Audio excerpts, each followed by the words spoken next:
Yes, 27-ാമത്തെ ശ്ലോകത്തില് അല്ലെ, 27-ാമത്തെ ശ്ലോകത്തില് എന്തായിരുന്നു പറഞ്ഞു നിർത്തിയത്?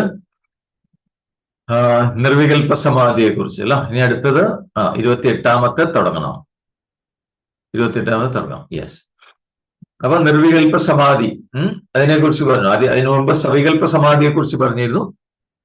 പിന്നെ നിർവികൽപ്പ സമാധിയെ കുറിച്ച്. അപ്പൊ എന്താണ്? അഹന്തയൊക്കെ പോയി അഹങ്കാരം. സവികൽപ്പ സമാധി സ്വല്പം അഹങ്കാരം അവശേഷിക്കുന്നുണ്ട്. അതുകൊണ്ടാണ് രണ്ടും രണ്ടായി കാണുന്നത്. ഞാൻ ബ്രഹ്മത്തെ അനുഭവിക്കുന്നു, ഞാൻ ബ്രഹ്മാനന്ദം അനുഭവിക്കുന്നു. അവിടെ ഞാനുണ്ട് വേറെയായിട്ട്, അല്ല ബ്രഹ്മാനന്ദം വേറെയായിട്ട് നിൽക്കുന്നു. അപ്പൊ ഇവിടെ രണ്ടുണ്ട്. രണ്ടു മാത്രമേ ഉള്ളൂ. അതതിന്റെ ഉയർന്ന അവസ്ഥയാണ്. അപ്പൊ അവിടെ അഹങ്കാരമുണ്ട്. അവിടെ ആ അഹങ്കാരം പോണു. ആ അഹങ്കാരം പൂർണ്ണമായും ഇല്ലാതെയാവുന്നു. കർമ്മവാസനകളൊക്കെ പൂർണ്ണമായും ഇല്ലാതെയാവുന്നു. ബ്രഹ്മസ്വരൂപം തെളിഞ്ഞു വരുന്നു. അതാണ് നിർവികൽപ്പ സമാധി. പിന്നെ അത് മാത്രമേ ഉള്ളൂ. പിന്നെ അത് അനുഭവിക്കുന്ന ഞാനില്ല, അല്ലെ, ആ ബ്രഹ്മാനന്ദം മാത്രം. അപ്പോ സവികൽപ്പ ദശയിൽ എന്താണ് ഗുണം ചോദിച്ചു കഴിഞ്ഞാൽ, ആ സവികൽപ്പ സമാധി അവസ്ഥയിൽ ഉണ്ടാവുന്ന തത്വബോധം, സത്യം ഇതാണ്, ആ ഒരു ബോധം. അതുകൊണ്ട് തന്നെ മോക്ഷം ഉറപ്പാണ് എന്ന് പറഞ്ഞു, അല്ലെ. ജനന മരണ ചക്രത്തിൽ നിന്നുള്ള മോക്ഷം ഉറപ്പാണ് എന്ന് പറഞ്ഞു. അപ്പൊ നിർവികൽപ്പ സമാധിയുടെ ലക്ഷ്യം എന്ന് പറയുന്നത് ആ ജീവൻ മുക്തി അല്ലെങ്കിൽ സ്ഥിതപ്രജ്ഞത്വം, അത് പൂർത്തിയാക്കൽ, അത് പൂർണ്ണമാക്കലാണ് നിർവികൽപ്പ സമാധിയുടെ ലക്ഷ്യം എന്നാണ്. അപ്പൊ ഇനി ആ സമാധി അവസ്ഥയില് നിർവികൽപ്പ ആ നിർവികൽപ്പമായ ബ്രഹ്മാനു, ആ സുഖസ്വരൂപമായ ബ്രഹ്മാനുഭവം നേടാൻ കഴിയുന്ന, അനുഭവിക്കാൻ കഴിയുന്ന ഈ യോഗിക്ക് തുടർന്ന് എന്താ സംഭവിക്കുക? ജോലി ചെയ്യുമ്പോൾ, കർമ്മങ്ങളിൽ ഏർപ്പെട്ടിരിക്കുമ്പോൾ, വ്യവഹാര വേളയിലും ആ ബ്രഹ്മസുഖം എല്ലായിടത്തും എല്ലായ്പ്പോഴും അനുഭവിക്കാൻ പറ്റും എന്നാണ് പറയുന്നത്. ധ്യാനാവസ്ഥയിൽ മാത്രമല്ല, തുടർന്ന് എല്ലാ സമയത്തും അനുഭവിക്കാൻ പറ്റും. എന്തെങ്കിലും ജോലി ചെയ്യുകയാണെങ്കിലും ആ ബ്രഹ്മാനന്ദം ആ നിർവൃതിയിലായിരിക്കും ചെയ്തുകൊണ്ടിരിക്കുക. അതാണ് അടുത്ത ശ്ലോകത്തില് അതിനെക്കുറിച്ചാണ് പറയാനായിട്ട് പോകുന്നത്. 28-ാമത്തെ ശ്ലോകം ചൊല്ലി. യുഞ്ജന്നേവം സദാത്മാനം യോഗി വിഗതകൽമഷഃ സുഖേന ബ്രഹ്മസംസ്പർശം അത്യന്തം സുഖമശ്നുതേ. അടുത്ത ശ്ലോകത്തിൽ പറയുന്നു, യുഞ്ജന്നേവം സദാത്മാനം യോഗി വിഗതകൽമഷഃ സുഖേന ബ്രഹ്മസംസ്പർശം അത്യന്തം സുഖമശ്നുതേ. അതിങ്ങനെ കർമ്മവാസനകളെല്ലാം അവസാനിച്ച് ഏകാന്തതയില് ആ നിർവികൽപ്പ സമാധി അതിന്റെ അനുഭവം ഉണ്ടാകുന്ന യോഗി, അദ്ദേഹം ഇനി പുറമെ ആ അനുഭവത്തിൽ നിന്ന് ഉണർന്ന് എന്തെങ്കിലും കർമ്മം അനുഷ്ഠിക്കാൻ വ്യവഹാരം ചെയ്തുകൊണ്ടിരിക്കുന്ന സമയത്താണെങ്കിലും എല്ലായ്പ്പോഴും എല്ലായിടത്തും ആത്മസ്വരൂപം തന്നെ ദർശിച്ചുകൊണ്ടിരിക്കുന്നു എന്നാണ് പറയുന്നത്. അത് വളരെ നാച്ചുറലായിട്ട് സംഭവിക്കുന്നു. എന്ന് മാത്രമല്ല, ഒരു വിഷമവും ഇല്ലാതെ, ഒരു ബുദ്ധിമുട്ടും ഇല്ലാതെ ആ ബ്രഹ്മസ്വരൂപമായി ഒന്നായി ചേരുന്നു. എന്നിട്ട് എന്താ സംഭവിക്കുന്ന? ആ ബ്രഹ്മവുമായിട്ട് ഏകീഭവിക്കുമ്പോൾ, ഒന്നായി ചേരുമ്പോൾ അതിൽ നിന്നുണ്ടാവുന്ന അനന്തമായ സുഖം അദ്ദേഹം അനുഭവിക്കുന്നു എന്നാണ് പറയുന്നത്. അനന്തം, പറഞ്ഞറിയിക്കാൻ പറ്റാത്തൊരു സുഖം, ആനന്ദം, അത് അദ്ദേഹം അനുഭവിക്കുന്നു എന്നാണ് പറയുന്നത് എല്ലാ സമയത്തും. ഈ അനന്തമായ ആനന്ദമാണ് എല്ലാവരും അന്വേഷിച്ചുകൊണ്ടിരിക്കുന്നത്. നമ്മൾ എല്ലാവരും അന്വേഷിച്ചുകൊണ്ടിരിക്കുന്നതാണ്. പക്ഷെ നമ്മൾ പുറമെ ഓരോ കാര്യങ്ങൾ ചെയ്തിട്ടാണ് അത് അന്വേഷിക്കണമെന്ന് മാത്രമേ കുഴപ്പമുള്ളൂ. അപ്പൊ പുറമെ അന്വേഷിക്കുന്നതിന് പകരം നേരത്തെ പറഞ്ഞു അന്തർമുഖമായിട്ട് അന്വേഷിക്കണം, ഉള്ളിൽ തിരിഞ്ഞു നോക്കണം എന്നാണ് പറയുന്നത്. അപ്പോഴാണ് പതുക്കെ പതുക്കെ ഇത് അനുഭവിക്കാനായിട്ട് പറ്റും. സുഖേന ബ്രഹ്മസംസ്പർശം. അപ്പോ ആ നിർവികൽപ്പ സമാധി അനുഭവത്തിലൂടെ ആത്മസാക്ഷാത്കാരം കൊണ്ട് ആ യോഗിക്ക് ഒരു കാര്യം സംശയമില്ലാതെ തെളിഞ്ഞു കിട്ടും എന്നാണ് പറയുന്നത്. എന്താണ് സംശയം? പൂർണ്ണമായും നീങ്ങി തെളിഞ്ഞു കിട്ടുന്ന സത്യം എന്താണ്? തന്റെ ഉള്ളില് അല്ലെങ്കിൽ തന്നിൽ ആത്മാവിന്റെ രൂപത്തിൽ സ്ഥിതി ചെയ്യുന്ന ആ ബോധാനന്ദ ഘനമായ ആ സത്യം, ആ വസ്തു, അത് തന്നെയാണ് എല്ലായിടത്തും നിറഞ്ഞിരിക്കുന്നത്. സർവചരാചരങ്ങളിലും നിറഞ്ഞു, ഉള്ളിലും പുറത്തും ഒക്കെ നിറഞ്ഞു നിന്ന് ഈ ജഗത്തിന് മുഴുവൻ ആശ്രയമായി നിലനിൽക്കുന്നത് ആ സത്യമാണ്. ആ വസ്തുവാണ് എന്ന് ബോധ്യം വരും. അതിന് സംശയമൊന്നുമില്ലാതെ തെളിയും എന്നാണ് പറയുന്നത്. അപ്പൊ എന്റെ ഉള്ളിൽ ആത്മാവിന്റെ രൂപത്തിൽ എന്താണോ പ്രവർത്തിച്ചുകൊണ്ടിരിക്കുന്നത്, അല്ലെ, ആത്മാവിന്റെ രൂപത്തിൽ അത് തന്നെയാണ് എല്ലായിടത്തും നിറഞ്ഞിരിക്കുന്നത്. അതാണ് പറഞ്ഞത്, ഹൃദയകുഹരമധ്യേ കേവലം ബ്രഹ്മ മാത്രം ഹി അഹം ഇതി സാക്ഷാത് ആത്മരൂപേണ ഭാതി. ഉള്ളില് ഹൃദയമാകുന്ന ഗുഹയുടെ ഉള്ളില് ഞാൻ എന്ന് സ്ഫുരിച്ചുകൊണ്ട് ആത്മാവിന്റെ രൂപത്തിൽ സ്ഫുരിച്ചുകൊണ്ടിരിക്കുന്നത് എങ്ങും നിറഞ്ഞിരിക്കുന്ന ബ്രഹ്മം തന്നെയാണ്. അത് അനുഭവത്തിലേക്ക് വരും എന്നാണ് വരുന്നത് ഈ യോഗി. അത് അനുഭവിക്കാനായിട്ട് സാധിക്കും. എന്റെ ഉള്ളിലുള്ള ആ ചൈതന്യം, ആ സത്യം, അത് തന്നെയാണ് എല്ലായിടത്തും നിറഞ്ഞിരിക്കും. ഉള്ളിലും പുറത്തും ഒക്കെ നിറഞ്ഞിരിക്കുന്നത് അതാണ്. ഈ ലോകം മുഴുവൻ, പ്രപഞ്ചം മുഴുവൻ അതിനെയാണ് ആശ്രയിക്കുന്നത്. അപ്പൊ എല്ലാറ്റിനും ആശ്രയമായിട്ട് നിലകൊള്ളുന്നത് ആ സത്യമാണെന്നുള്ള അതും കൂടി ബോധ്യമാകും എന്നാണ്. ആ തത്വം ആണെന്ന് ആ സത്യം കൂടി ബോധ്യമാകും. അപ്പൊ ഇത് തിരിച്ചറിഞ്ഞു കഴിഞ്ഞാൽ പിന്നെന്താണ്, പിന്നെ ജോലികൾ ചെയ്യുമ്പോഴും എല്ലായിടത്തും ബ്രഹ്മത്തിനെ തന്നെയാണ് കാണാം. അതിന് പ്രത്യേകിച്ച് പണിയൊന്നും ആവശ്യമില്ല. ബ്രഹ്മത്തിനെ കാണാൻ നിർബന്ധിതരായിട്ടിരുന്നു എന്നാണ് പറയുന്നത്. അതല്ലാതെ വേറൊന്നിനും കാണില്ല. കാരണം അത് ഉറപ്പ് വന്നു കഴിഞ്ഞ ഉള്ളിൽ അതിനെക്കുറിച്ച് ഒരു സംശയവും ഇല്ല.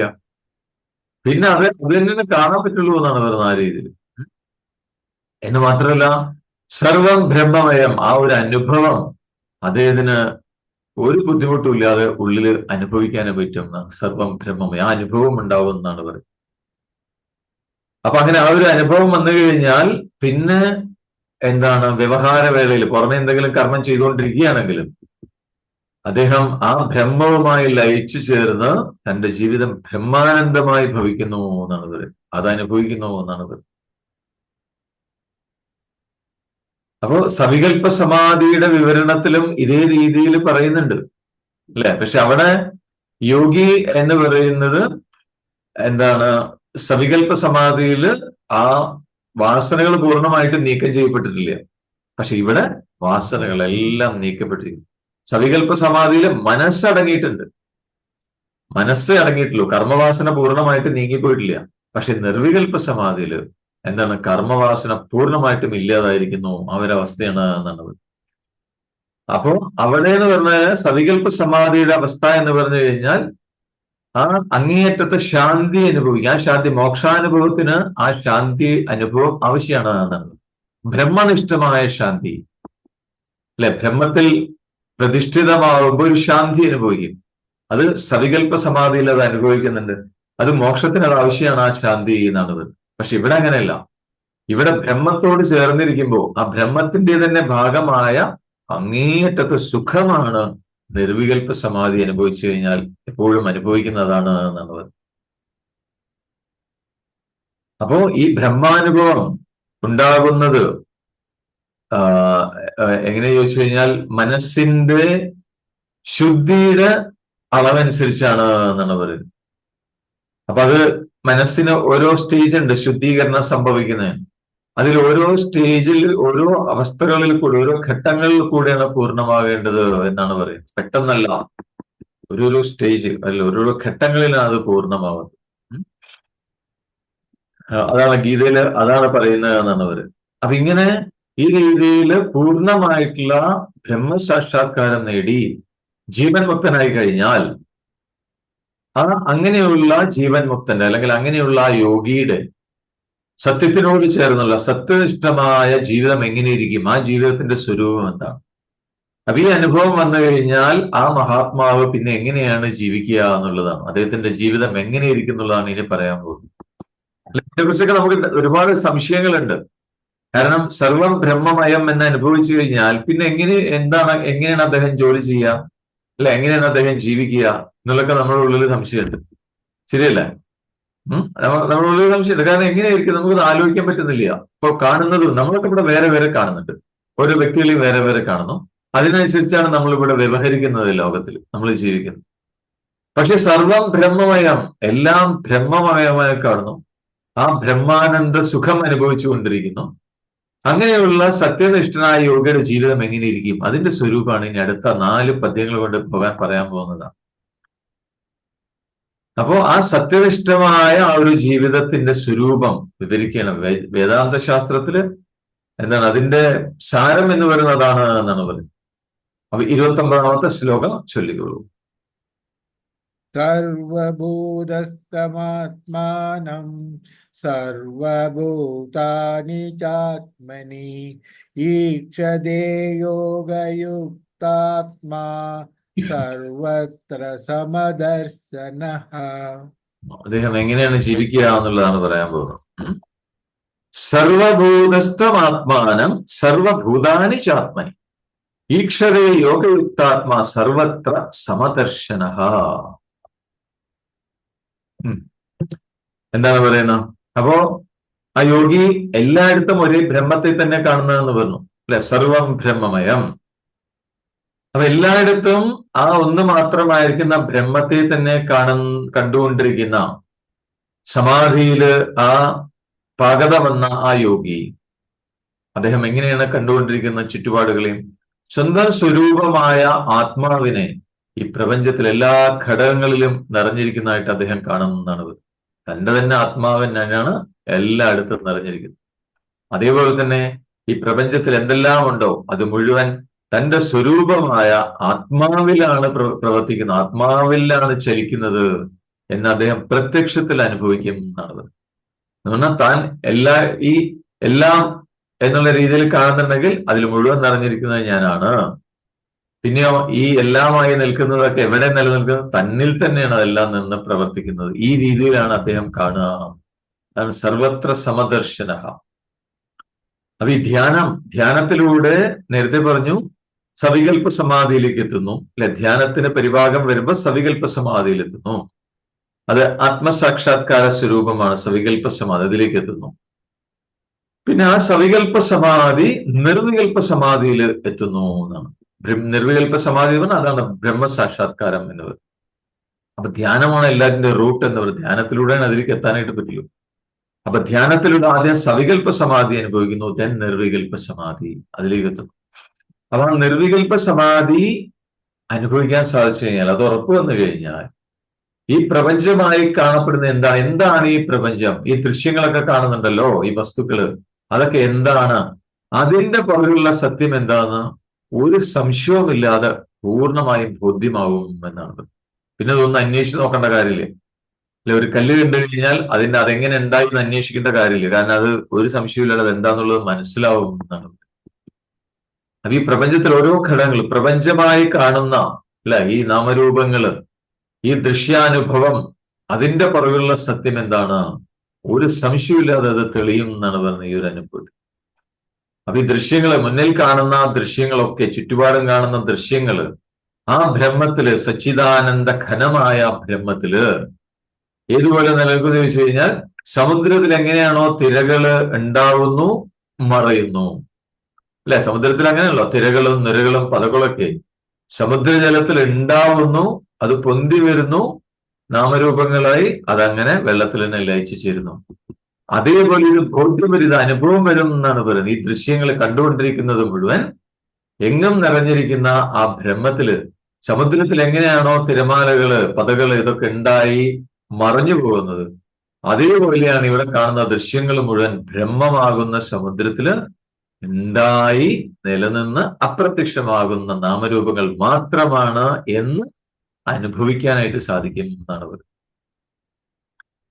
അപ്പൊ തിരകള് കാണുമ്പോ അത് സമുദ്രത്തിന്റെ ഭാഗമാണ്, സമുദ്രം തന്നെയാണ് തിരകള്. സമുദ്രത്തിലെ തിരകളെയും അല്ലെ വ്യത്യാസമൊന്നുമില്ലാതെ കാണാൻ കഴിയുന്നത് പോലെ ഈ സമാധി പരിഭാഗം വന്നു കഴിഞ്ഞാൽ ബ്രഹ്മാനുഭവം ഉണ്ടായിക്കഴിഞ്ഞാൽ ആ യോഗിക്ക് പ്രപഞ്ചത്തിലെ ദൃശ്യങ്ങളിൽ മുഴുവൻ ആത്മാവിനെ കാണാൻ സാധിക്കുന്നു. അതേപോലെ ആത്മാവില് പ്രപഞ്ച ദൃശ്യങ്ങളെയും വേർതിരിവില്ലാതെ കണ്ട് അനുഭവിക്കാൻ കഴിയുന്നു എന്നാണ് പറയുന്നത്. അപ്പൊ തന്നെ എല്ലാറ്റിലും കാണും, എല്ലാറ്റിനെയും തന്നിലും കണ്ടുകൊണ്ടിരിക്കുക. ഇതാണ് യോഗിയുടെ സമദർശനം, അല്ലെങ്കിൽ നിർവികൽപ്പാവസ്ഥയിലെ അനുഭവം ഇതാണ് എന്നാണ് പറഞ്ഞത്. മനസ്സിലായോ? പിടികിട്ടിയോ? ഇതാണ് നിർവികൽപ്പാവസ്ഥയിലെ അനുഭവം, ഇങ്ങനെയാണ് എന്ന് പറയാം. അപ്പോ ഇത് സാക്ഷാത്കരിക്കുമ്പോൾ ആ സനാതനമായിരിക്കുന്ന ആ സത്യം, സനാതനമായിരിക്കുന്ന ആ വസ്തു, അതിന്റെ സാക്ഷാത്കാരം, അത് തന്നെയാണ് മോക്ഷം എന്ന് പറയുന്നത്. അതിന് ജനന മരണങ്ങളൊന്നുമില്ല. അപ്പൊ ആ മോക്ഷ അനുഭവത്തെ കുറിച്ചാണ് ഇനി അടുത്ത ശ്ലോകത്തില് ഭഗവാൻ പറയാനായിട്ട് പോകുന്നത്. 30-ാമത്തെ ശ്ലോകം ചൊല്ലുക. യോ മാം പശ്യതി സർവത്ര സർവം ച മഴി പശ്യതി തസ്യാഹം ന പ്രണശ്യാമി സജമേ ന പ്രണശ്യതി.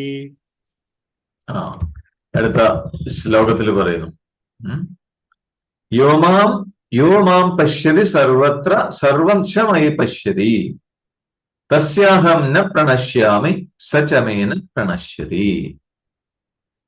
അപ്പോ ഏതൊരു യോഗിയാണോ, ഭഗവാൻ പറയുന്നത് ഇതാണ്, ഏത് യോഗിയാണോ എല്ലായിടത്തും എന്നെ തന്നെ കണ്ടനുഭവിക്കുന്നത്, അതേപോലെ എന്നിൽ തന്നെ എല്ലാം കാണുന്നത് ഏത് യോഗിയാണോ ആ യോഗിയെ സംബന്ധിച്ച് ആ യോഗിക്ക് ഞാൻ ഒരിക്കലും ഇല്ലാതാവണില്ല എന്നാണ്.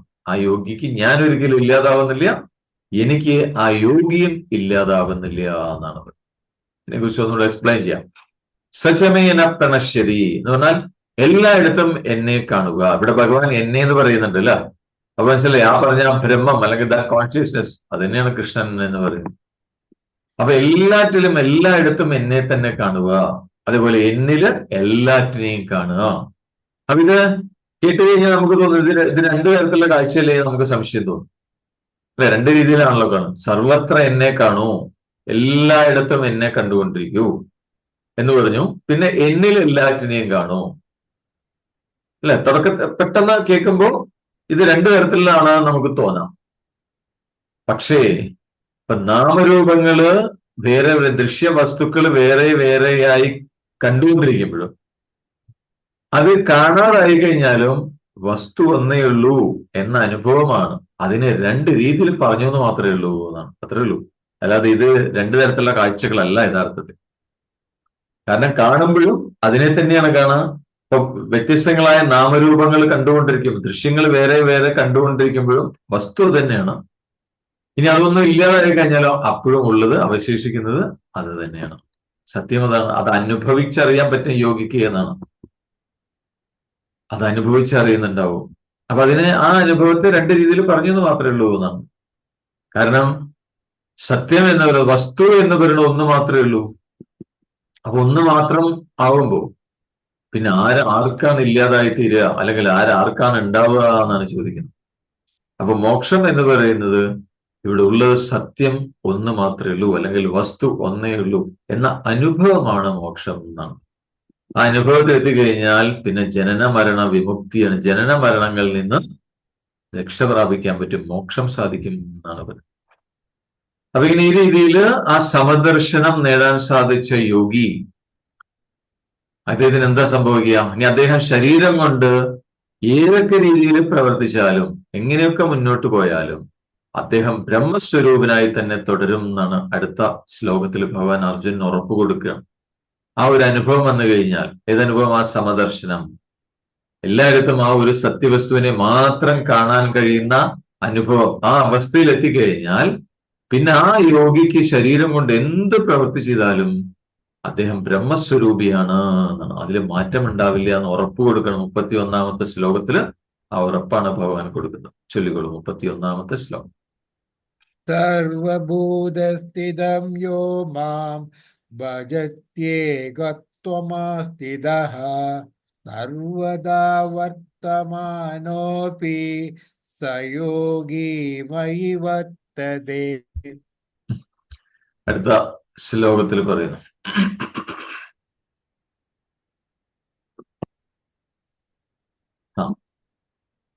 സർവഭൂതസ്ഥിതം യോ മാം ഭജത്യേകത്വമാസ്ഥിതഃ സർവദാ വർത്തമാനോപി സയോഗി മയി വർത്തതേ. അപ്പൊ ഏതൊരു യോഗിയാണോ ഇപ്പോ എല്ലായിടത്തും അല്ലെങ്കിൽ എല്ലാ ജീവജാലങ്ങളിലും ഒരേപോലെ നിറഞ്ഞിരിക്കുന്ന എന്നെ, അപ്പൊ ഇവിടെ അത് പറയുന്നുണ്ട്, എല്ലാ ജീവജാലങ്ങളിലും ഒരേ അളവിലാണ്, ഒരേ രീതിയിലാണ് ഞാൻ നിലനിൽക്കുന്നത് എന്നാണ് ഭഗവാൻ പറയുന്നത്. അപ്പൊ എല്ലാ ജീവജാലങ്ങളിലും തുല്യമായി നിറഞ്ഞിരിക്കുന്ന എന്നെ ആ ഒന്ന് മാത്രമായിരിക്കുന്ന ബ്രഹ്മസ്വരൂപമായി കണ്ടറിഞ്ഞ് ആരാണോ അനുഭവിക്കുന്നത്, ഏത് യോഗിയാണോ അനുഭവിക്കുന്നത്, അപ്പൊ അങ്ങനെയുള്ള യോഗി എന്ത് കർമ്മം ചെയ്ത് കഴിഞ്ഞുകൂടുകയാണെങ്കിലും അദ്ദേഹം എപ്പോഴും എന്നിൽ തന്നെയാണ് വർത്തിക്കുന്നത്, എന്നിൽ തന്നെയാണ് ജീവിക്കുന്നത് എന്നാണ് ഭഗവാൻ കൃഷ്ണൻ പറയുന്നത്. പക്ഷെ ഇത് കാണണം, എല്ലാ ജീവജാലങ്ങളിലും തുല്യമായ എന്നെ ബ്രഹ്മസ്വരൂപമായി കാണാൻ സാധിക്കണം. അതാണ് ഈ യോഗി. ആ യോഗി എന്ത് ചെയ്താലും ഒരു കുഴപ്പമില്ല എന്നാണ് പറയുന്നത്. അദ്ദേഹം എന്നിൽ തന്നെ ആയിരിക്കും നിലനിൽക്കുക എന്നാണ്. സയോഗി മൈ വർത്തത എന്നാണ്. അങ്ങനെയുള്ള യോഗി എന്നിൽ സ്ഥിതി ചെയ്യുന്നു, എന്നിൽ വർത്തിക്കുന്നു എന്നാണ്. അപ്പൊ ഇവരെയാണ് ഏകാന്ത യോഗി. ഏകാന്ത യോഗി എന്ന് പറഞ്ഞാൽ താൻ ഉൾപ്പെടെ എല്ലാം ഒരൊറ്റ വസ്തുവാണ്, ബ്രഹ്മം മാത്രമാണ് എന്ന് അനുഭവിക്കുന്ന ആളാണ് ഏകാന്ത യോഗി എന്ന് പറയുന്നത്. അതാണ് ഏകത്വമാസ്ഥിത. അപ്പൊ ഏകാന്ത യോഗിയാണ് സൂചിപ്പിക്കുന്നത് എന്നാണ് പറയുന്നത്. അപ്പൊ ഏകാന്ത യോഗിയെ സംബന്ധിച്ച് ഈ ഒരു വ്യത്യാസം പോലും ഇല്ല. ജഡം ചേതന എന്ന് പറയുന്ന വ്യത്യാസവും ഇല്ല, അല്ലെ? ബോധം അല്ലെങ്കിൽ ജഡം എന്ന് പറയുന്ന വ്യത്യാസവും ഇല്ല എന്നാണ്. അതുപോലും ഉണ്ടാവില്ല എന്നാണ്. അവിടെ ബ്രഹ്മം മാത്രമേ ഉള്ളൂ. ജഡവും ചേതന അങ്ങനെ ഒരു വ്യത്യാസം പോലും ഉണ്ടാവില്ല എന്നാണ്. കാരണം അദ്ദേഹത്തിനെ സംബന്ധിച്ച്, ഏകാന്ത യോഗിയെ സംബന്ധിച്ച് ഈ ജഗത്ത് മുഴുവൻ ആ ബോധം നിറഞ്ഞിരിക്കുകയാണ്. അതിന്റെ ആനന്ദത്തിലാണ് അദ്ദേഹം മുന്നോട്ട് പോകുന്നത് എന്നുള്ളത്. അപ്പൊ കർമ്മം ചെയ്താലും കർമ്മം ചെയ്യാതിരുന്നാലും അദ്ദേഹത്തിന് ഒക്കെ ഒരേപോലെയാണ് എന്നാണ് പറയുന്നത്. അപ്പൊ തന്റെ ശരീരം എന്ത് ജോലിയാണ് ചെയ്യുന്നത്, അല്ലെങ്കിൽ തന്റെ ശരീരം എന്ത് കർമ്മത്തിലാണ് ഏർപ്പെട്ടിരിക്കണമെന്ന് ഒരു വിഷയമല്ല എന്നാണ് പറയുന്നത്. അതാണ് വ്യാധയോഗിയുടെ കഥ പറയുന്നുണ്ട്. വ്യാധൻ, അല്ലെ? മഹാഭാരതത്തിൽ പറയുന്നുണ്ട് വ്യാധയോഗി. അദ്ദേഹം ഇറച്ചി വെട്ടുകാരനായിരുന്നു, പക്ഷെ അദ്ദേഹം യോഗി ഏതാണ്? വ്യാധയോഗി എന്ന് പറയുന്നത്. അദ്ദേഹം എല്ലാ സമയത്തും ബ്രഹ്മാനുഭവം, ബ്രഹ്മാനന്ദ അനുഭവത്തിൽ സ്ഥിതി ചെയ്യുന്ന ആളാണ് വ്യാധയോഗി. പക്ഷെ അദ്ദേഹത്തിന്റെ എന്ത് തൊഴിലാണ് അദ്ദേഹം ചെയ്തുകൊണ്ടിരുന്നതെന്ന്? ഇറച്ചി വെട്ടുന്ന ജോലിയായിരുന്നു അദ്ദേഹം ചെയ്തിട്ടുണ്ടായിരുന്നു. പക്ഷെ എന്നാലും ആ അനുഭവത്തിലായിരുന്നു, ബ്രഹ്മാനന്ദ അനുഭവത്തിലായിരുന്നു അദ്ദേഹം വരുന്നുണ്ടായിരുന്നു. അപ്പൊ ഇറച്ചി വെട്ടി വിൽക്കുന്ന ആ ജോലി ചെയ്തുകൊണ്ടിരിക്കുന്ന അദ്ദേഹം ആ ഇറച്ചി വെട്ടുക എന്നുള്ള ജോലി ചെയ്യുമ്പോഴും അദ്ദേഹം ബ്രഹ്മാനന്ദത്തിലാണ് മുഴുകി കഴിഞ്ഞുകൂടിയിരുന്നത് എന്നാണ് പറയുന്നത്. മനസ്സിലാവുന്നുണ്ടോ? അപ്പൊ അവിടെ വേറെ വ്യത്യാസമൊന്നുമില്ല. കാരണം എന്ത് കർമ്മം ചെയ്താലും എല്ലാം അതിലാണ്, ബ്രഹ്മാനന്ദത്തിലാണ് അതെല്ലാം ചെയ്തുകൊണ്ടിരിക്കുന്നത്. അപ്പൊ ഇനി വേറൊരു സംശയം വരാം. കാരണം ഇവിടെ നമ്മളെ സംബന്ധിച്ച്, സാധാരണക്കാരായ ആളുകളെ സംബന്ധിച്ച് ഇവിടെ ഡുവാലിറ്റി ഉണ്ട്. നമ്മളുടെ അനുഭവം അങ്ങനെയാണ്. സുഖമുണ്ട്, ദുഃഖമുണ്ട്, ഇതെല്ലാം കൂടിക്കലർന്നാണ് ഈ ലോകം എന്ന് പറയുന്നത്. നമ്മളെ സംബന്ധിച്ച അനുഭവം അങ്ങനെയാണ്.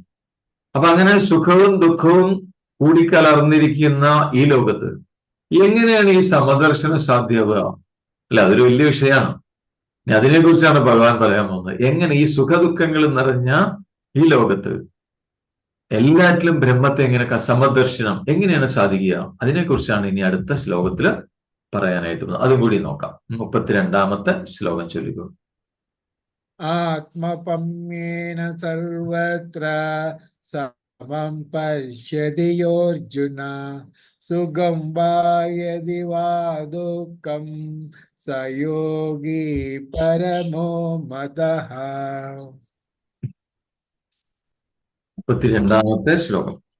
ആത്മൗപമ്യേന സർവത്ര സമം പശ്യതി യോർജുന സുഖം വാ യദി വാ ദുഃഖം സയോഗി പരമോ മതഃ. അപ്പൊ അർജുനോട് പറഞ്ഞു, അർജുന, അല്ലയോ അർജുന, തന്റെ സ്വരൂപം, ആത്മസ്വരൂപം സാക്ഷാത്കരിച്ച് അത് ലൗകിക സുഖദുഃഖങ്ങൾക്ക് അതീതമാണ് എന്നനുഭവിച്ചറിയുന്ന ഏതൊരു യോഗിയാണോ ഈ ജഗത്തിൽ എവിടെയാണെങ്കിലും സുഖമായാലും ദുഃഖമായാലും അതൊക്കെ സ്വന്തം ആത്മാനുഭവമായി താരതമ്യപ്പെടുത്തി കാണുന്ന ഏത് യോഗിയാണോ ആ യോഗി പരമസത്യം കണ്ടവനാണ് എന്നാണ് പറയുന്നത്. മനസ്സിലാവുന്നുണ്ടോ? എന്ന് പറഞ്ഞാൽ ആത്മസ്വരൂപം സാക്ഷാത്കരിച്ചു കഴിഞ്ഞാൽ ആ അനുഭവം എന്ന് പറയുന്നത് ലൗകികമായ സുഖദുഃഖങ്ങൾക്ക് അതീതമായതാണ്. ആത്മസ്വരൂപം എന്ന് പറയുന്നത്. ആ ആത്മസ്വരൂപത്തെ സാക്ഷാത്കരിച്ചു കഴിഞ്ഞാൽ അദ്ദേഹത്തിന് ഈ തിരിച്ചറിവുണ്ടാവും. ആത്മസ്വരൂപം എന്ന് പറയുന്നത് ലൗകികമായ എല്ലാ സുഖദുഃഖങ്ങൾക്കും അതീതമായതാണ് ആത്മസ്വരൂപം. അങ്ങനെ ഏതൊരു യോഗിയാണോ അറിയുന്നത്, അപ്പൊ അദ്ദേഹം ലോകത്ത് എവിടെയാണെങ്കിലും സുഖമാണെങ്കിലും ദുഃഖമാണെങ്കിലും അതൊക്കെ സ്വന്തം ആത്മാനുഭവമായിട്ടാണ് അദ്ദേഹം താരതമ്യപ്പെടുത്തി കാണുന്നത് എന്നാണ്. അങ്ങനെ കാണുന്ന യോഗി പരമസത്യം കണ്ടവനാണ് എന്ന് അറിയൂ എന്ന് പറയുന്ന അർജുനോട്. ആത്മൗപമ്യേന സമം പശ്യതി. ഇവിടെ ചിലര് പറയാറുള്ളത് ഒന്നിതാണ്, ഒരു വ്യാഖ്യാനം എങ്ങനെ, ആത്മൗപമ്യ എന്ന് പറഞ്ഞു കഴിഞ്ഞാൽ മറ്റുള്ളവരുടെ സുഖം തന്റെ സുഖമായിട്ട് കാണുക, മറ്റുള്ളവരുടെ ദുഃഖം തന്റെ ദുഃഖമായിട്ട് കാണുക എന്ന് ചിലർ പറയാറുണ്ട്. പക്ഷെ അത് പൂർണ്ണമായി ശരിയാവില്ല എന്നൊരു അഭിപ്രായമുണ്ട്. എന്താ കാരണം ചോദിച്ചു കഴിഞ്ഞാൽ, ഇപ്പൊ മറ്റുള്ളവരുടെ ദുഃഖം തന്റെ ദുഃഖമാവുക എന്ന് പറഞ്ഞു കഴിഞ്ഞാൽ, മറ്റുള്ളവരെന്ന് പറഞ്ഞാൽ ലൗകികരായ ആളുകളാണ്. അവർക്ക് എപ്പോ നോക്കിയാലും ദുഃഖം ഉണ്ടാവുള്ളൂ, ശരിയല്ലേ? അപ്പൊ അങ്ങനെയാണെങ്കിൽ ലോകത്തിന്റെ ദുഃഖം മുഴുവൻ യോഗിക്ക് തന്റെ ദുഃഖമായിട്ട് കണ്ടുകൊണ്ടിരിക്കേണ്ടി വരും. അദ്ദേഹത്തിന് എപ്പോഴും ദുഃഖമായിട്ടിരിക്കാനേ സമയം ഉണ്ടാവുള്ളൂ, ശരിയല്ലേ? അപ്പൊ ആത്മസാക്ഷാത്കാരം നേടിയ യോഗി യഥാർത്ഥത്തിൽ അദ്ദേഹത്തിന്റെ അനുഭവം എന്താണ്? ഈ ജനങ്ങളുമായിട്ടുള്ള സമ്പർക്കത്തിൽ നിന്ന് മാറി നിന്ന് തന്നെ അനുഭവിക്കുന്ന ആളാണ്. ജനങ്ങളുടെ ഇടയിൽ തന്നെ ആയിരിക്കും ജീവിക്കുന്നുണ്ടാവുക, വ്യവഹാരമൊക്കെ ചെയ്യുന്നുണ്ടാവും, പക്ഷെ തന്നെ അതിൽ നിന്ന് മാറി നിന്ന് കണ്ടനുഭവിക്കുന്ന ആളാണ്. കാരണം അദ്ദേഹത്തിന് നന്നായിട്ട് അറിയാം, ഈ ലൗകികമായ സുഖദുഃഖങ്ങൾ, സുഖമായാലും ദുഃഖമായാലും അതൊക്കെ തൽക്കാലത്തേക്ക് ഉണ്ടാവുന്ന ഒരു ഭ്രമം മാത്രമാണ്. അദ്ദേഹത്തിന് അത് നന്നായിട്ട് അറിയാമെന്നാണ് പറയുന്നത്. അതെങ്ങനെയാണ് ആ ലൗകിക സുഖദുഃഖങ്ങൾ ഉണ്ടാവുന്നത് ചോദിച്ചു കഴിഞ്ഞാൽ, ഈ ജഡവസ്തുക്കളുമായിട്ട് സമ്പർക്കത്തിലാവുമ്പോൾ ഒന്നുകിൽ സുഖം ഉണ്ടാവും അല്ലെങ്കിൽ ദുഃഖം ഉണ്ടാവും, പക്ഷെ അതൊക്കെ തൽക്കാലമാണ്. അപ്പൊ ജഡപദാർത്ഥങ്ങളുമായിട്ട് അതിൽ നിന്ന് നമുക്ക് സുഖം ഉണ്ടാവുന്നുണ്ടെങ്കിൽ അത് താൽക്കാലികമാണ്. ഇനി അതിൽ നിന്ന് തന്നെ ദുഃഖം അനുഭവിക്കുന്നുണ്ടെങ്കിലോ അതും താൽക്കാലികമാണ്. താൽക്കാലികമായ ഒരു ഭ്രമമാണ്, താൽക്കാലികമായിട്ട് യഥാർത്ഥത്തിൽ ഉണ്ടാവുന്നില്ല. സുഖം ഉണ്ടാവുന്നു അത് ജഡപദാർത്ഥങ്ങളിൽ നിന്ന്. യഥാർത്ഥത്തിലുള്ള സുഖം എന്ന് പറയുന്നത് ആ ബ്രഹ്മം, അതിൽ നിന്ന് വരുന്നതാണ്. ആത്മാനുഭവത്തിൽ നിന്ന്, ബ്രഹ്മാനുഭവത്തിൽ നിന്ന് വരുന്നതാണ് യഥാർത്ഥത്തിലുള്ള സുഖം. അതിൽ കൂടുതലും കുറയലൊന്നുമില്ല, അത് ഒരേപോലെ തന്നെയാണ് എപ്പോഴും ആനന്ദം. പക്ഷെ ലൗകികമായ സുഖദുഃഖങ്ങള് അത് ഈ ജഡപദാർത്ഥങ്ങളുമായിട്ട് സമ്പർക്കത്തിലാവുമ്പോൾ ഉണ്ടാവുന്നതാണ്. അപ്പൊ അതിൽ നിന്നുണ്ടാവുന്ന സുഖമായാലും ദുഃഖമായാലും അതൊക്കെ തൽക്കാലത്തേക്ക് ഉണ്ടാവുന്ന ഒരു ഭ്രമമാണ്. അത് ഈ യോഗിക്ക് നന്നായിട്ട് അറിയാമെന്നാണ് പറയുന്നത്. അപ്പൊ ആത്മാവ് എന്ന് പറഞ്ഞാൽ കേവലമായ സുഖസ്വരൂപമാണ് ആത്മാവ്. അതിന്റെ സ്വരൂപം സുഖം തന്നെയാണ്. അത് അദ്ദേഹം വ്യക്തമായിട്ട് മനസ്സിലാക്കിയ ആളാണ് എന്നാണ് പറയുന്നത്. അപ്പൊ അങ്ങനെയാകുമ്പോ എല്ലായിടത്തും ആ കേവല സുഖസ്വരൂപമായ ആത്മാവിനെ കാണുന്നത് കൊണ്ട് അങ്ങനെയുള്ള യോഗിക്ക് ഒരിടത്തും ദുഃഖത്തിന്റെ പ്രശ്നം ഉദിക്കുന്നില്ല എന്നാണ്. ഒരു ബോധലക്ഷണം, ഒരു വ്യാകുലത ഉണ്ടാവില്ല എന്നാണ് പറയുന്നത്. പക്ഷെ അദ്ദേഹം ദുഃഖിക്കുന്ന ആളുകളുടെ ദുഃഖത്തിന് മാറ്റം വരാൻ, ദുഃഖമോചനത്തിനായിട്ട് യോഗി എപ്പോഴും പ്രയത്നം ചെയ്യുന്നുണ്ടാവാം. അത് അദ്ദേഹം ചെയ്യുകയും ചെയ്യും. പക്ഷെ മറ്റുള്ളവരുടെ ദുഃഖം നീക്കം ചെയ്യാൻ അദ്ദേഹം പ്രവർത്തിക്കുമ്പോൾ അദ്ദേഹം ദുഃഖം അനുഭവിക്കണമെന്നില്ല. മനസ്സിലാവുന്നുണ്ട് വ്യത്യാസം? അദ്ദേഹത്തിന് ഒരു ദുഃഖമില്ല, പക്ഷെ മറ്റുള്ളവരുടെ ദുഃഖത്തിന്, അതിൽ നിന്ന് അവരെ രക്ഷപ്പെടുത്താനായിട്ട് അദ്ദേഹം എല്ലായ്പ്പോഴും പ്രവർത്തിച്ചുകൊണ്ടിരിക്കുന്നുണ്ടാവും. പക്ഷെ മറ്റുള്ളവരുടെ ദുഃഖം അദ്ദേഹത്തിനെ ബാധിക്കില്ല എന്നാണ് പറയുന്നത്. അദ്ദേഹത്തിന് ദുഃഖമുണ്ടാകും, കാരണം അദ്ദേഹം ആ ബ്രഹ്മാനന്ദ സുഖം അനുഭവിച്ചുകൊണ്ടിരിക്കുന്ന ആളാ. അവിടെ ദുഃഖത്തിന് യാതൊരു സ്ഥാനവും ഇല്ല എന്നാണ് പറയുന്നത്. അപ്പൊ മറ്റുള്ളവരുടെ ദുഃഖത്തിൽ നിന്ന് അവരെ രക്ഷപ്പെടുത്തുക, ദുഃഖമോചനത്തിന് യോഗി പുറമേക്ക് ഭൗതിക തലത്തിൽ അദ്ദേഹം ജോലി ചെയ്യുമ്പോഴും അദ്ദേഹത്തിന്റെ ലക്ഷ്യം എന്ന് പറഞ്ഞു കഴിഞ്ഞാൽ ഈ മറ്റുള്ള ആളുകളെയും ആത്മസാക്ഷാത്കാരം അനുഭവിക്കാൻ യോഗ്യതയുള്ളവരാക്കി മാറ്റുക എന്നുള്ളതാണ് യോഗിയുടെ പ്രധാനപ്പെട്ട ലക്ഷ്യം എന്ന് പറയുന്നത്. മനസ്സിലാവുന്നുണ്ടോ? അപ്പോ പക്ഷെ മറ്റുള്ളവർ അവരുടെ അപ്പോഴത്തെ ലെവലിനനുസരിച്ച് സമയമെടുക്കും, അത്രേ ഉള്ളൂ. അവരുടെ ആഗ്രഹത്തിനനുസരിച്ചും അവരുടെ പ്രയത്നത്തിന്, അഭ്യാസത്തിനനുസരിച്ചും ഒക്കെ സമയമെടുക്കുന്നുണ്ടാവും. പക്ഷെ ഇദ്ദേഹം അവരുടെ ദുഃഖത്തിൽ നിന്ന് അവരെ മോചിപ്പിക്കാനുള്ള പ്രവൃത്തി ചെയ്തുകൊണ്ടിരിക്കുന്നുണ്ടാവും. ഒപ്പം തന്നെ അദ്ദേഹത്തിന്റെ ലക്ഷ്യം എന്ന് പറയുന്നത് മറ്റുള്ളവരെയും ആത്മസാക്ഷാത്കാരത്തിലേക്ക് എത്തിക്കാൻ യോഗ്യരാക്കുക. അതായിരിക്കും അദ്ദേഹത്തിന്റെ ലക്ഷ്യം എന്നാണ്. കേൾക്കുന്നുണ്ടോ?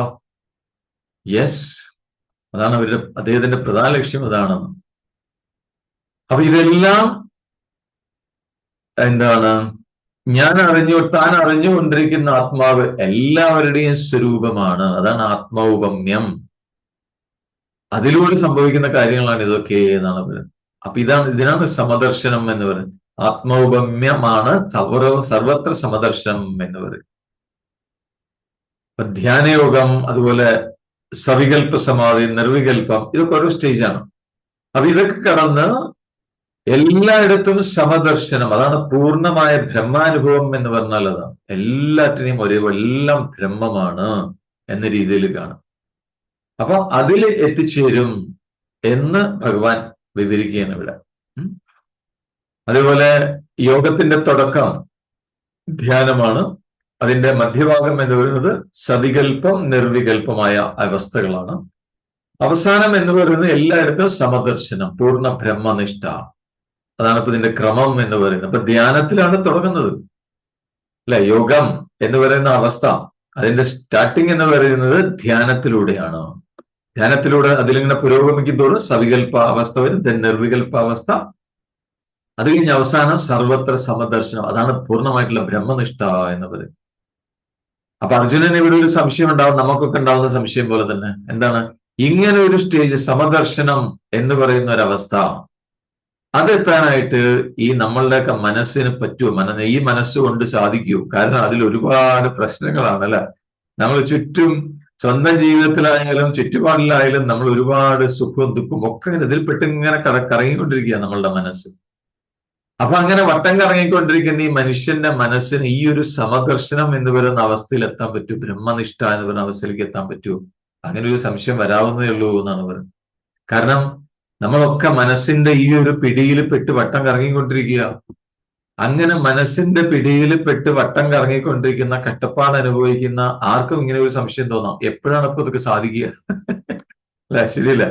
ഇതൊക്കെ ഈ ജന്മത്തിൽ സാധിക്കും, ഇനി വരാനിരിക്കുന്ന ജന്മങ്ങൾ എപ്പോഴെങ്കിലും പറ്റുമോ ഈ ഒരു അവസ്ഥ എന്ന് പറയുന്നത്? കാരണം നമുക്ക് സങ്കല്പിക്കാനേ പറ്റുന്നില്ല ആ ഒരു അവസ്ഥ. സർവത്ര സമദർശനം. അപ്പൊ അർജുനൻ ഈ ഒരു സംശയം ഭഗവാനോട് പറയുകയാണ്. ഇതിങ്ങനെ സാധിക്കുമോ എന്ന് ചോദിക്കുകയാണ്. അത് നമ്മൾക്ക് നാളെ നോക്കാം. ഓക്കെ. അപ്പൊ അതിന് അർജുനന്റെ ആ സംശയം തുടർന്ന് ഭഗവാൻ എന്താണ് അതിന് മറുപടി പറയുന്നത് എന്നുള്ളതും നമ്മൾക്ക് റൈറ്റ്. കണ്ണുകൾ അടച്ചു വയ്ക്കൂ. Close your eyes. നട്ടെല്ല് നിവർന്നിരിക്കട്ടെ. കൈകൾ മടിമേൽ മലർത്തി വയ്ക്കാം. ദീർഘമായ ശ്വാസം എടുക്കൂ. സാവകാശം പുറത്തേക്ക് വിടാം. കൈകൾ അയഞ്ഞിരിക്കുന്നു, തോളുകൾ അയഞ്ഞിരിക്കട്ടെ. ഉള്ളിൽ അനുഭവപ്പെടുന്ന ശാന്തി, ആനന്ദം, അതിൽ വിശ്രമിക്കും. നിശ്ചലമായ അവസ്ഥ, അതിൽ വിശ്രമിക്കും.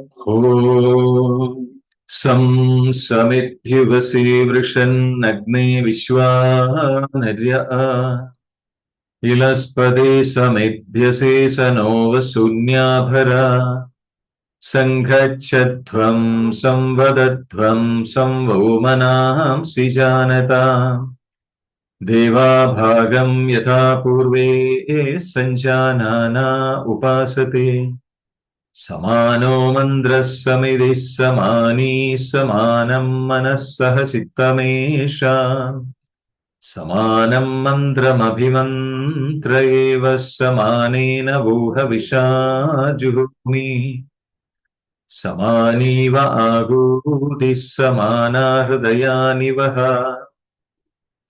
സമാനമസ്തു വോ മനോ യഥാ വസ്സു സഹാസതി നമോ ബ്രഹ്മണേ നമോ അസ്ത്വഗ്നയേ നമ പൃഥവ്യേ നമ ഓഷധിഭ്യഃ നമോ വാചേ നമോ വാചസ്പതയേ നമോ വിഷ്ണവേ ബൃഹദേ കരോമി.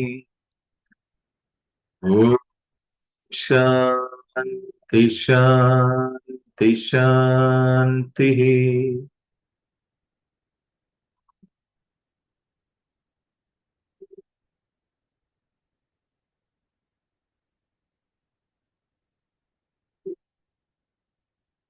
ദീർഘമായ ശ്വാസമെടുക്കാം. സാവകാശം പുറത്തേക്ക് വിടാം. സ്വന്തം ശരീരത്തിലേക്കും ചുറ്റുപാടുകളിലേക്കും ശ്രദ്ധ കൊണ്ടുവന്നുകൊണ്ട് പൂർണ്ണ തൃപ്തിയോടുകൂടി വളരെ സന്തോഷപൂർവം സാവകാശം കണ്ണുകൾ തുറക്കാം.